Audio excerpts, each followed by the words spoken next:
Você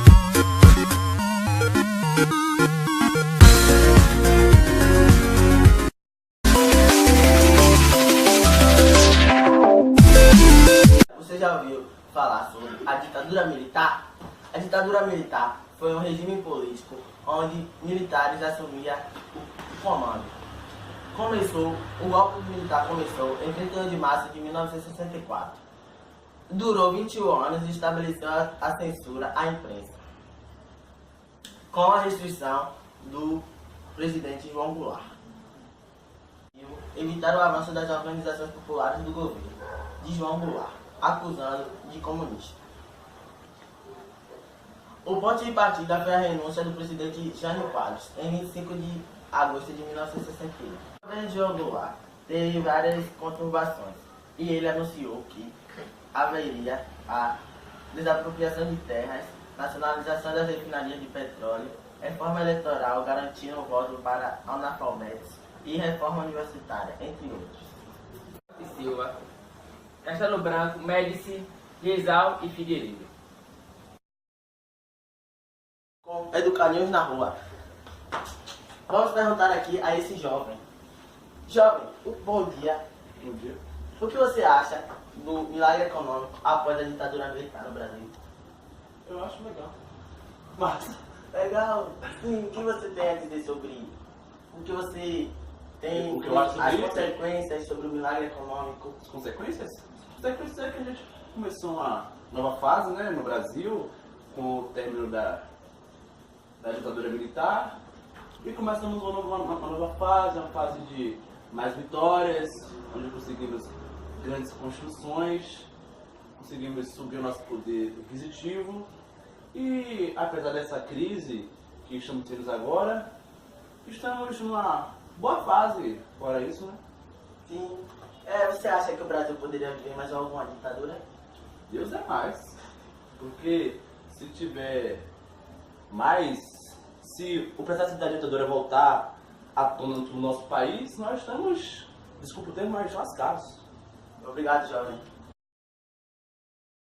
Na ditadura ocorreu o milagre econômico, que teve como ministro da Economia o Delfim Neto, que conseguiu grandes empréstimos, facilidades de crédito, crescimento de 10% no ano, na questão de valores. O que você acha sobre a ditadura militar? Para mim, a ditadura militar foi uma época que ocorreu muitos conflitos militares, com mortes, greves e protestos. Silvio? Foi marcado por protestos sociais e greves. Ué, Paulo? Pessoas que lutaram contra a ditadura militar do Brasil. Eu acho que eram pessoas guerreiras que pensavam no futuro do seu país e de sua família. Mais marcante do governo de Castelo Branco. Foi o corte de gasto público. Na madrugada do dia 31 de março de 1964, o general Olímpio Mourão Filho comandou as tropas do exército que marcharam de Juiz de Fora para o Rio de Janeiro, onde se encontrava o presidente João Goulart. Foi no governo Costa e Silva que o regime militar publicou o AI-5, que na prática fechou o Congresso, caçou políticos e tornou a ditadura uma prática comum. O primeiro passo para a luta armada partiu de Leonel Brizola, ex-governador do Rio Grande do Sul, exilado no Uruguai. Ele fundou o Movimento Nacionalista Revolucionário e mando para treinamento em Cuba. A maior movimentação de tropas do exército dentro do Brasil no século XX foi durante a ditadura. O exército enviou milhares de soldados para a região araguaia, no Tocantins, para combater a guerrilha. Um dos principais líderes da luta armada e inimigo número 1 da ditadura foi Carlos Marighella. Ele foi morto na emboscada na Alameda Casa Branca, em São Paulo, no ano de 1969. Hoje uma pedra marca o local onde o líder da Ação Libertadora Nacional foi executado. Luan Carlos, para conhecer um pouco mais sobre as consequências da ditadura militar. Boa tarde, Luan. Boa tarde. Tudo bom? Tranquilo. Certo. Luan, você como pesquisador, conhecedor da ditadura militar, você poderia falar para nós algumas consequências da ditadura? Poderia acontecer a corrupção generalizada, a incompetência e ineficiência administrativa, aumento brutal da concentração de renda, o processo de urbanização caótico, e a criminação e repressão indiscriminada contra movimentos sociais. Muito obrigado pela sua participação. Bom dia. Os atos institucionais foram decretos emitidos durante os anos após o golpe militar de 1964 no Brasil. Serviram como mecanismo de legitimação e legalizações das ações políticas dos militares, estabelecendo para eles próprios diversos poderes extraconstitucionais. Ato institucional número 1, escrito em 1964, com 11 artigos, dava ao governo militar o poder de alterar a Constituição, caçar mandatos legislativos, suspender direitos políticos por 10 anos e demitir, colocar em disponibilidade ou aposentar compulsoriamente qualquer pessoa que tivesse atentado contra a segurança do país, entre outras determinações. O ato institucional número 2, escrito em 1965, com 33 artigos, instituiu eleições indiretas para presidente da República. Ele dissolveu todos os partidos políticos, reabriu o processo de punição aos adversários de regime, estabeleceu que o presidente poderia decretar estado de sítio por 180 dias, sem consultar o Congresso, entre outras determinações. O ato institucional número 3, escrito em 1966, estabeleceu eleições indiretas para governador e vice-governador e que os prefeitos das capitais seriam indicados pelos governadores, com aprovações de Assembleia Legislativa. Estabeleceu o calendário eleitoral, entre outras determinações. Ato institucional número 5, escrito em 1968, este ato incluía a proibição de manifestação de natureza política, além de vetar os habeas corpus para crimes contra a segurança política, nos concedia ao presidente da República enormes poderes, tais como fechar o Congresso Nacional, caçar mandatos parlamentares e outras determinações. Ato institucional número 13, escrito em 1969, endureceu ainda mais o regime militar, institucionalizando o banimento ou expulso do Brasil de qualquer cidadão que fosse considerado inconveniente para o regime. Ato institucional número 15, escrito em 1969, estabelecia que todo condenado à morte seria fuzilado se em 30 dias não houvesse por parte do presidente da República a comutação de apenas em prisão perpétua. Previa-se também a prisão de jornalistas cujas notícias estivessem em desacordo com o regime. Por incrível que pareça, em um intervalo de 5 anos, em 1964 e 1969, durante a ditadura militar, o Brasil teve 17 atos institucionais. Um bom dia a todos. Obrigado.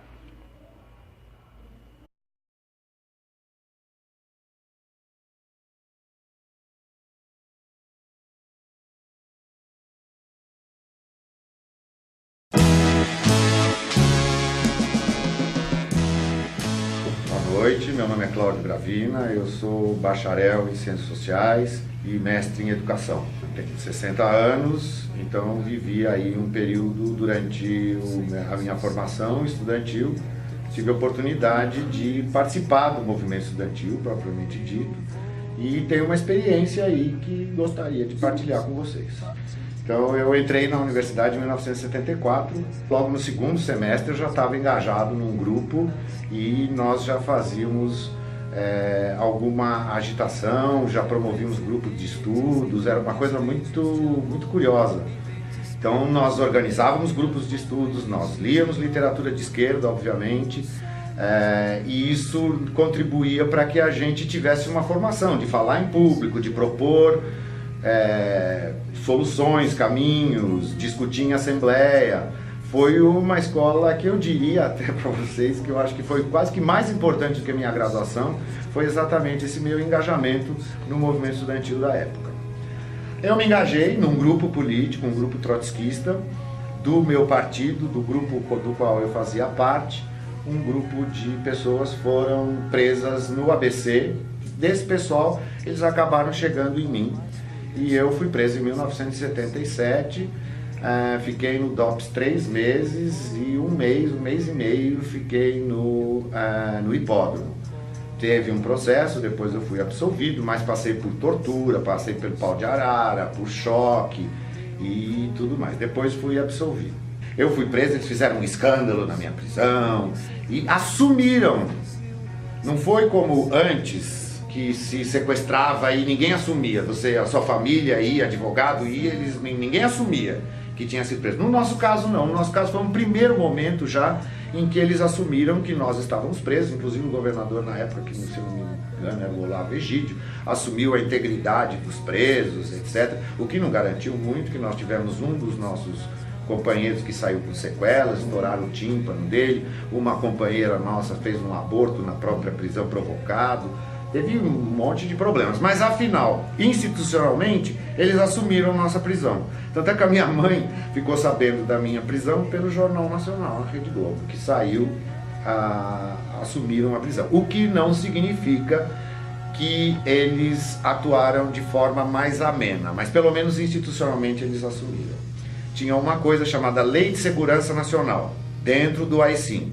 A Lei de Segurança Nacional permitia que eles ficassem cerca de 10 a 15 dias com o preso sem você ter consulta com um advogado, com família, com qualquer coisa. E era exatamente nesse período em que ocorriam as torturas. Depois desse período, que eles chamavam período de interrogatório, é que eles permitiam visita de advogados, de família, etc., para entrar numa conversa jurídica. Mas esse período o regime se salvaguardava nesses 10 dias, 10 ou 15 dias. Então, era essa a acusação que a gente era, de ser de esquerda, de querer derrubar o regime, de fazer parte de partidos políticos clandestinos, porque muitas organizações eram clandestinas mesmo, porque não podia ser legal. Então existia uma organização clandestina, nós fazíamos parte e era essa a acusação, em última instância era para minar com essas organizações. Então, vamos começar. Eu mesmo cheguei a fazer tortura. Não quero mentir para o senhor. E depois parou? Sim, quando eu evoluí, eu digo que eu sofri uma evolução. Quantos morreram nessa casa de Providência? É muito difícil dizer quantos, nem por que morreram. Pela inteligência, quer dizer, pela forma mais correta, eles eram jogados no rio. Por que não enterraram os corpos? Porque se eu deixar um rastro. E isso não foi técnica nossa, isso foi uma técnica aprendida. Jogavam no rio depois de descaracterizar o corpo. Cortar os dedos. O senhor não acha que isso seria uma certa? É o que o senhor fazia. Eu não tinha essa função. Mas fez. Posso ter feito. Muitas vezes? Não. Quando o senhor vai se desfazer de um corpo, naquela época não existia DNA, concorda comigo? Sim. Quando o senhor vai desfazer de um corpo, quais são as partes que, se acharem o corpo, podem determinar quem é a pessoa? Arcada dentária, digitais, quebrava os dentes. Tortura é um meio exemplificando. Só quer saber uma verdade. O senhor tem que me apertar para me contar. Senão eu não conto. Muito pura e simplesmente. Então, a tortura em elemento de grande periculosidade, vamos dizer assim, é válido. Eu, às vezes, quando vejo uma pessoa reclamar, meu ente querido morreu, mataram ele. Eu pergunto, será que se ele tivesse ficado junto da esposa dele e dos filhos dele, isso teria acontecido? Se ele não se lançasse numa aventura de guerra armada, de lutar por uma ideia que não existe, será que isso seria válido? Ele estaria morto ou estaria na casa dele junto com a esposa e seus filhos? Porque a gente tem que pensar nisso também. Nós não entramos com a ideia de matar ninguém. E o senhor não tem arrependimento? Não. O senhor acha que o senhor fez bem em ter matado? Eu não tinha outra solução. Por que não? Por que não? Qual seria a outra solução? Me dê uma. Me dê uma chance. Quantas pessoas o senhor matou? Homens e mulheres. Tantos quanto foram necessários. São 50 anos da ditadura militar. Não é uma data para celebrar, é para lembrar. E por que é importante a gente lembrar o que foi feito? Por que é importante a Comissão da Verdade vasculhar exatamente tudo que foi feito? Para que a gente não repita jamais aquilo que foi feito. Porque na medida em que nós temos consciência do que foi feito, o absurdo, as atrocidades que foram praticadas durante o período da ditadura, pelo menos nós sabemos, isso não deve ser feito jamais. Então, nesse sentido, eu acho absolutamente saudável que nós estejamos pensando nesses 50 anos, tendo em vista não reproduzirmos isso jamais, ou não deixarmos que isso seja